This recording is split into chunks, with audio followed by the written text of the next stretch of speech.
guys? Yeah, we got another beer review coming at you. Hopefully it's not too windy across the microphone. I can't tell.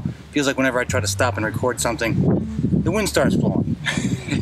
But anyways, we're out here social distancing. I can't say that apparently. I guess I've said that too much, and now I just can't say it anymore. But we're gonna try another beer out for you guys and give it another review. And this is the Sierraveza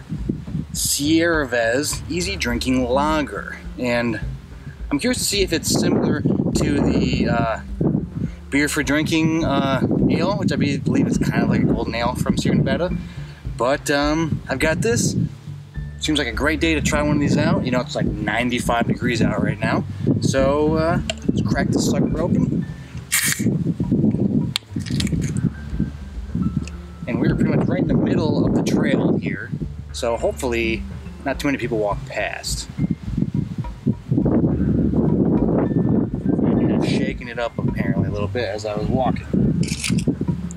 But looks like it's gonna be a very, very light yellowy gold color. I mean, it's almost like it's looking more like a pale wheat beer more than anything else. But this is going up. So how are you guys enjoying social distancing? Hopefully you guys are kind of doing okay, making it through. If you own a small business, hopefully you're able to make some kind of money and get through all this. And hopefully your state government is helping you guys out, because I know it's kind of hit and miss with depending where you're at. But so yeah, now we're just kind of talking through this until I have a little more it can go off of. But let's see, I can give you some information about this beer while we're waiting. It's a 5% ABV. It's just an easy drinking lager. They don't really give you much more than that. So I like a nice refreshing lager, especially when the sun's out, it's hot out. And this is about as good as we're gonna get to start off. So let's get into the review, get into the smell. It is you got a small bit of that funk that you might get from some lagers and pilsners, but it's not super prominent. There's a little bit there. I'm not huge into the funk, but for the way this is coming out, I like it. I think it's fine. You can really get that. You're really getting kind of a bit of that wet grain, but not funky. It doesn't smell like old. With some cheap lagers, you get kind of that old, wet smell. Not a fan of that, but this is like new, crisp. So I like it. Yeah, just some of that wet grain, but not overwhelming. You get a bit of the lemon zest. It's kind of a light maltiness to it.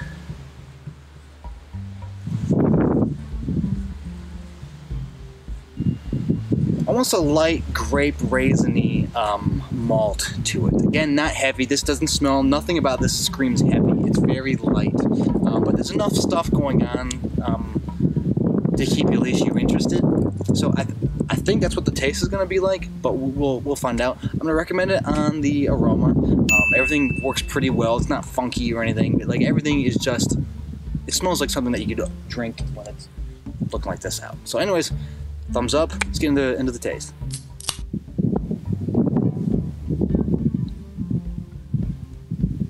It is much heavier. Heavy's not the right word.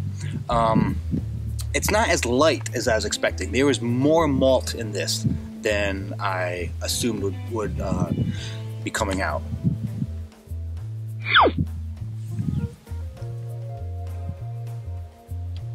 It's a bit on that grainy Martzen kind of Oktoberfest malt, not to that extreme, but you're getting some of that. You get kind of that raisiny prune maltiness to it. The malt is much heavier than I was expecting with this.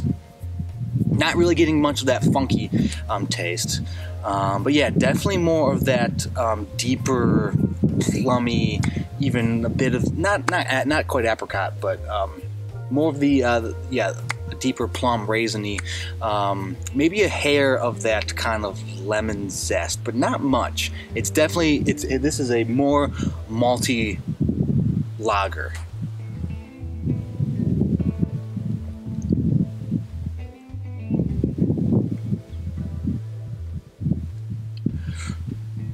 There's a bit of hoppiness, I think, on the back end of it. Not a lot. It's not like a bitter beer, but I think there might be some on the back end. But this is a lager if you like that Oktoberfest maltiness. It's almost like Oktoberfest light. So if you're in the middle of the summer, you're craving an Oktoberfest beer, but you want it to be lighter and more for summer, I think this is pretty much exactly what you're gonna go for. I don't know how much I agree with the easy drinking lager. I think actually with the maltiness, it makes it a little more not as crushable. I think you actually have to slow it down. Not that it's bad, but I don't know if it's necessarily easy drinking.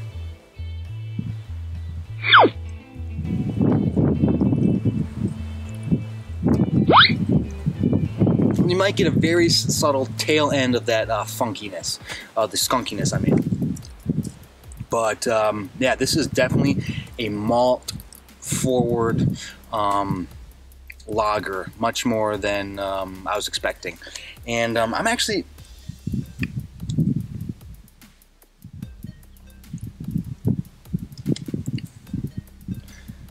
It's not as easy drinking as I thought it was going to be. I was expecting something much lighter.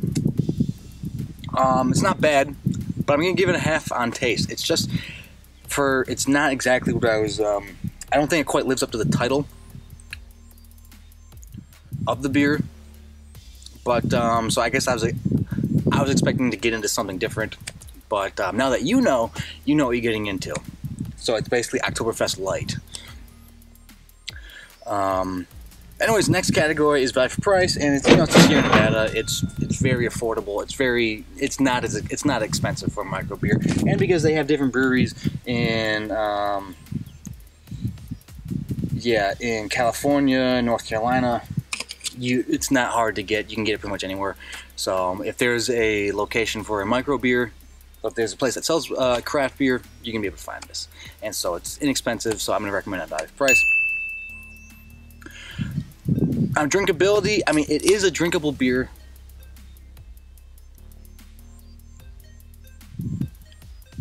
I think it could be more drinkable. I think if they want a little lighter on the malt and more heavier on like the wheat or whatever the grain was, maybe then it just ends up too much like a Miller Lite than what they're going for. But I don't know. It still drinks fine, so I'll recommend it. I feel like I was either going to take off a half for drinkability or take off a half for taste, just because I don't think it quite lives up to the easy drinking moniker. Or maybe I was just thinking, maybe I inadvertently put just light drinking. I don't know. You might assume you're going to get something completely different when you're going into it. I guess when I was picturing the beer, it was something a little different. So yeah, I'll recommend it for drinkability. It is an easy drinking beer for 5%. Next category is distinction. How distinct is it? And I mean, it's a malt forward lager. Again, I think Oktoberfest Light is the best way I can put it to really give you an instant, picture for what you're getting into when you buy this.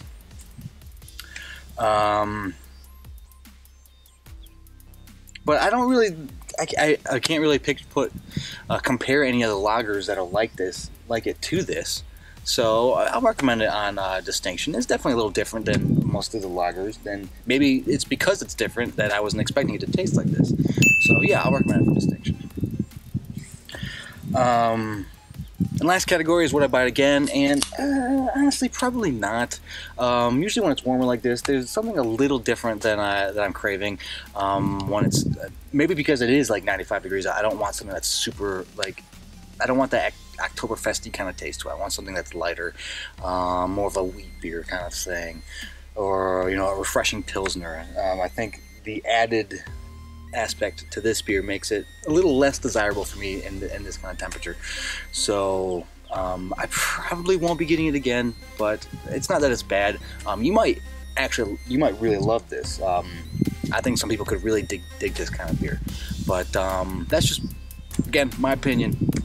But hopefully I at least gave you guys an idea of what to expect getting into it. You know, we're not all going to agree on whether we like the beer or not, but I at least want to give you an idea of what it's going to be like getting into it. So you might differ with me for taste and all that stuff, but hopefully, if it sounds good, you give it a try. Because Sierra Nevada is always a solid thing to go for. But anyways, that's the review of Sierra Nevada Sierraveza. I'm sure I pronounced that about 8 different ways in this video. But yeah, what do you think? Have you had it? When it's super hot out, I mean, maybe it doesn't get 95 degrees, but maybe where you're at it gets super humid, and so when it's super humid, you really want a beer too.